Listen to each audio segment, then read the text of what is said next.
നീ വരുന്നുണ്ടോ ചിൽഡ്രൻസ് ഡേയുടെ പരിപാടിക്ക്? എന്താ നീ വരാത്ത? നമുക്ക് പോവാടാ. High five. Yes, let's go. ഇന്നിവിടെ ഞാൻ താമസിക്കുന്ന ഈ ഫ്ലാറ്റിൽ ഇവർ ചിൽഡ്രൻസ് ഡേ പ്രോഗ്രാം ഓർഗനൈസ് ചെയ്തിട്ടുണ്ട്. അപ്പോൾ അത് ഞാൻ വാട്സാപ്പിൽ ഇങ്ങനെ അവിചാരിതമായി കണ്ടപ്പോൾ ഞാൻ വിചാരിച്ചു, ഇവിടെ തന്നെ അല്ലേ ഇങ്ങനെ അടയിരുന്ന് ഇനി എങ്ങാനും മുട്ട എങ്ങാനും വിരിഞ്ഞ് ഒരു കൊച്ചും കൂടെ ആയാലോ ദൈവമേ. അതുകൊണ്ട് ചെക്കനെ കൂട്ടി ചിൽഡ്രൻസ് ഡേ പരിപാടിക്ക് പോകാമെന്ന് ഞാൻ തീരുമാനിച്ചു. മികച്ച തീരുമാനം മാത്താന്നായിരിക്കും നിങ്ങളിപ്പോൾ പറയുന്നത്. പക്ഷെ അല്ല, ഈ തീരുമാനമൊക്കെ എടുത്ത് ഒരുങ്ങാൻ തുടങ്ങിയപ്പോൾ എനിക്ക് ഭ്രാന്തായി.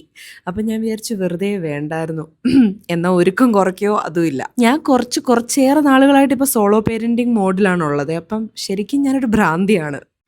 പിന്നെ ഒരുങ്ങി തുടങ്ങിയപ്പോൾ ഭയങ്കര ജോഷായി കേട്ടോ. അതുകൊണ്ട് ഞാൻ അവൻ എന്ത് ചെയ്തു, കിണറ്റി ചാടിയോ ബക്കറ്റ് തലമുക്കി ഇരിക്കുകയാണോ എന്ന് പോലും നോക്കാതെ അണിഞ്ഞൊരുങ്ങിക്കൊണ്ടിരിക്കുകയാണ്. കുഞ്ഞിലെ തന്നെ ഞാനൊരു വലിയ ഒരുക്കക്കാരിയായിരുന്നു. എൻ്റെ അമ്മ എന്നെ ഇടയ്ക്ക് ചിങ്കാരി മറിയാന്നൊക്കെ വിളിക്കുന്നത് ഞാൻ ഓർക്കുന്നുണ്ട്. ഞാൻ ഭയങ്കരമായിട്ട് ഒരുങ്ങിയിട്ടൊക്കെ ഏതിലേലും പോകാനൊക്കെ നിൽക്കുമ്പം. നമ്മളൊക്കെ കൗമാരക്കാരായിരുന്നപ്പോൾ നമ്മുടെ നാട്ടിലെ സീൻ എന്ത് കോൺട്രയായിരുന്നു അല്ലേ. എങ്ങാനും ലിപ്സ്റ്റിക് ഇട്ട് ഏതെങ്കിലും തന്തവൈ ബ്രോ നമ്മളെ എവിടെയെങ്കിലും സ്പോട്ട് ചെയ്താൽ പിന്നെ നമുക്ക് ബോയ് ഫ്രണ്ടായി, നമുക്ക് കൊച്ചുണ്ട്, നമ്മൾ അടുത്ത മാസം ഒളിച്ചോടും. അങ്ങനെ നമ്മുടെ ഭാവി ഭൂതം വർത്തമാനം എല്ലാം അവരങ്ങ് എഴുതും.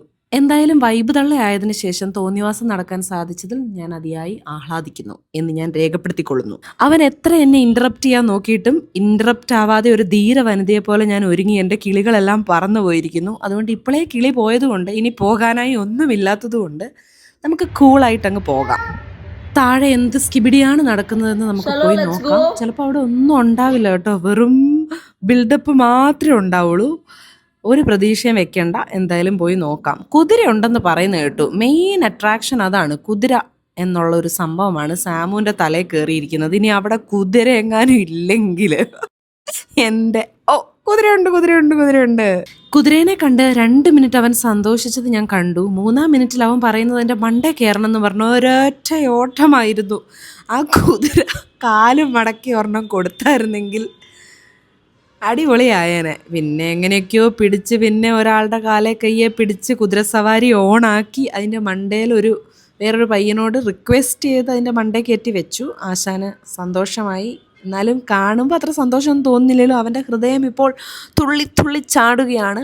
അവൻ്റെ ടേൺ കഴിഞ്ഞപ്പോൾ അവൻ പറയുവാണേ അവൻ ഇനി കുതിരയിൽ ഇറങ്ങുന്നില്ല എന്ന്. എൻ്റെ പൊന്നെ, പിന്നെ പിടിച്ച് വലിച്ച് എങ്ങനെയൊക്കെയോ വീട്ടിലെത്തിച്ച് ആശാനെ കിടത്തി ഉറക്കി. ഇനി കുറച്ച് നേരം റെസ്റ്റ് എടുക്കാം. Music on.